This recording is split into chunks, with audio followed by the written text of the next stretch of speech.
ಇನ್ನು ವಿವಾದಾತ್ಮಕ ಸ್ಟೀಲ್ ಬ್ರಿಡ್ಜ್ಗೆ ಮತ್ತೆ ಮರುಜೀವವನ್ನ ನೀಡಿದ್ರು ಡಿಸಿಎಂ. ಸ್ಟೀಲ್ ಬ್ರಿಡ್ಜ್ ಯೋಜನೆಗೆ ಹೊಸದಾಗಿ ಡಿಪಿಆರ್ ಅನ್ನ ಮಾಡ್ತೀವಿ. ಈ ಡಿಸಿಎಂ ಪರಮೇಶ್ವರ್ ಅವರು ಹಿಂದೆ ಬಿದ್ದುಬಿಟ್ಟಿದ್ದಾರೆ ಸ್ಟೀಲ್ ಬ್ರಿಡ್ಜ್ ನಿರ್ಮಾಣಕ್ಕೆ ಸಂಬಂಧಪಟ್ಟ ಹಾಗೆ. ಮೊನ್ನೆಯಷ್ಟೇ ಹೇಳಿಕೆಯನ್ನ ಕೊಟ್ಟಿದ್ರು, ಇಲ್ಲ ಸ್ಟೀಲ್ ಬ್ರಿಡ್ಜ್ ನಾವು ಕೈ ಬಿಟ್ಟಿಲ್ಲ, ಏನೋ ಒಂದು ಮಾಡ್ತೀವಿ ಸ್ಟೀಲ್ ಬ್ರಿಡ್ಜ್ ವಿಚಾರವಾಗಿ ಅಂತ. ಸದ್ಯ ಮತ್ತೆ ಸ್ಟೀಲ್ ಬ್ರಿಡ್ಜ್ ಯೋಜನೆಯ ಬಗ್ಗೆ ಹೊಸದಾಗಿ ಮಾತನಾಡಿದ್ದಾರೆ ಜಿ ಪರಮೇಶ್ವರ್. ಡಿಪಿಆರ್ ಅನ್ನ ಮಾಡ್ತೀವಿ. ಬೆಂಗಳೂರಿನಲ್ಲಿ ಉಪಮುಖ್ಯಮಂತ್ರಿ ಪರಮೇಶ್ವರ್ ಅವರು ಕೊಟ್ಟಿರುವಂತಹ ಹೇಳಿಕೆ ಇದು.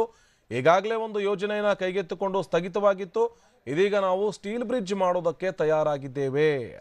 ಅದಕ್ಕಾಗಿ ಮತ್ತೆ ಹೊಸದಾಗಿ ಡಿಪಿಆರ್ ಅನ್ನ ತಯಾರು ಮಾಡ್ತೀವಿ.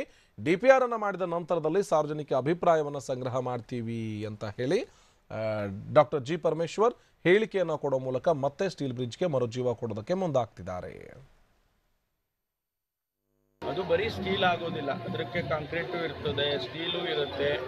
ನಮಗೆ ಬಹಳ ಮುಖ್ಯವಾಗಿ ST ಮಾಲ್ನಿಂದ ಚಾಲುಕ್ಯ ಸರ್ಕಲ್ವರೆಗೆ ಆಗಿರ್ತಕ್ಕಂಥ ಪ್ರತಿನಿತ್ಯ ಆಗುವಂಥ ಟ್ರಾಫಿಕ್ ಜಾಮನ್ನು ನಾವು ತಪ್ಪಿಸಬೇಕು. ಇದು ಮುಖ್ಯವಾದಂಥ ವಿಚಾರ.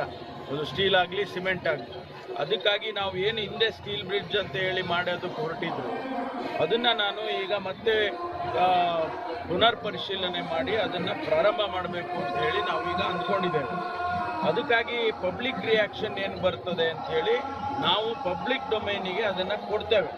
ಈಗ ನಾನು ಅದನ್ನೆಲ್ಲ ಮತ್ತೆ DPR ಏನು ಮಾಡಿದ್ರು ಅದನ್ನು ಪುನರ್ ಪರಿಶೀಲನೆ ಮಾಡಿ ಪಬ್ಲಿಕ್ ಡೊಮೈನಿಗೆ